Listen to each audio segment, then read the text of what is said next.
selamat datang di kelompok PA Ibu Marini Amalia Mansur SGZ MPH Nutri. Nah, pada video kali ini kita akan membahas terkait gangguan makan yang terjadi pada remaja. Yuk disimak videonya.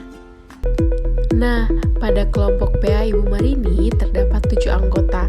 Ada Nur Sakia Kolbi, Nur Mutia Rahman, Puspa Melati Garai, Melati Dian Basok Tonglo, Muhammad Agil Mudatsir, Carlos Lorenzo Hussein, dan Fajrul Falah. Setiap orang tentu dan pasti akan mengalami yang namanya masa remaja. Berbicara tentang masa remaja, tahukah kamu apa sih itu masa remaja? Masa remaja merupakan salah satu tahapan yang paling penting dalam kehidupan seseorang, di mana pada masa ini akan terjadi banyak sekali perkembangan baik secara biologis, psikologis maupun sosiologis. Pada masa ini, remaja akan sering menghadapi masalah terkait citra tubuh atau body image. Body image adalah sebuah persepsi mental seseorang terhadap penampilan fisiknya, di mana hal tersebut mencakup terkait pandangan positif dan juga negatif mengenai ukuran dan bentuk tubuh. Nah, pada kalangan remaja, standar tubuh yang ideal sering diidentifikasi sebagai tubuh yang langsing, kurus, dan juga tinggi. Nah, dari hal tersebut akan memicu tantangan bagi remaja untuk melakukan diet ekstrim. Nah, diet ekstrim yang dilakukan cenderung akan mengarah pada perilaku makan yang menyimpang atau gangguan perilaku makan, contohnya anoreksia nervosa dan bulimia nervosa. Umumnya terdapat 2 gangguan makan. Yang pertama yaitu bulimia nervosa, di mana gangguan ini ditandai dengan kecenderungan untuk memuntahkan kembali makanan yang telah dimakan. Dan biasanya penderita bulimia cenderung akan melakukan cara yang tidak sehat untuk menurunkan berat badannya, seperti mengeluarkan makanan secara paksa dengan memuntahkannya atau menggunakan obat pencahar. Kemudian gangguan makan yang kedua yaitu anoreksia nervosa, di mana gangguan ini ditandai dengan obsesi untuk memiliki tubuh kurus karena takut memiliki tubuh gemuk atau terlihat gemuk. Nah, meskipun pengidap ini sudah kurus, biasanya mereka tetap menganggap tubuhnya masih kurang atau gemuk. Nah, anoreksia ini dapat berbahaya karena menyebabkan malnutrisi pada tubuh pengidapnya. Tahukah kamu apa perbedaan dari gangguan makan tersebut? Nah, meskipun sama-sama merupakan gangguan makan, namun terdapat perbedaan yang signifikan antara bulimia nervosa dan anoreksia nervosa.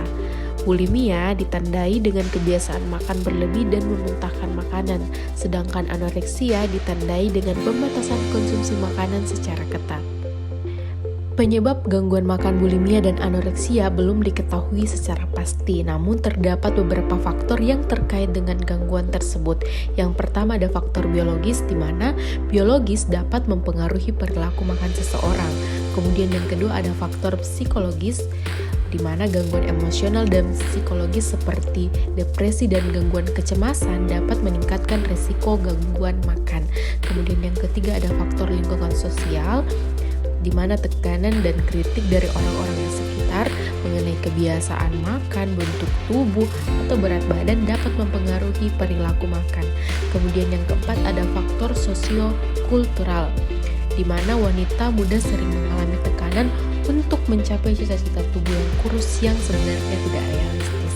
Kemudian yang kelima ada faktor keluarga, di mana keluarga individu dengan gangguan makan seringkali dicirikan oleh masalah seperti kurangnya keintiman dan perhatian, kesulitan, serta ketidakmampuan menumbuhkan otonomi pada anak perempuan mereka.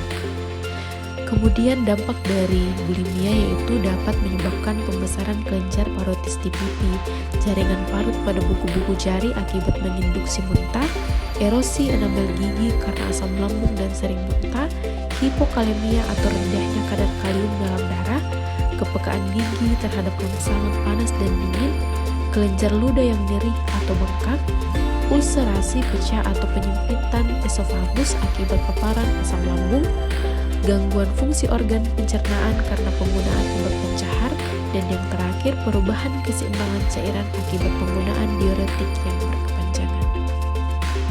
Terdapat beberapa upaya yang dapat dilakukan untuk mengatasi atau mengobati gangguan makan bulimia dan anoreksia. Yang pertama yaitu intervensi medis dengan cara stabilisasi kondisi fisik dan pemberian nutrisi untuk meningkatkan berat badan. Kemudian yang kedua, terapi psikologis dengan cara terapi kognitif perilaku atau CBT untuk mengubah pola pikir negatif. Dilakukan juga terapi keluarga untuk memperbaiki dinamika keluarga. Kemudian yang ketiga, dukungan nutrisi dengan cara memberikan edukasi dan pemantauan pola makan dengan ahli gizi. Sekian video dari kami, terima kasih telah menonton, semoga bermanfaat.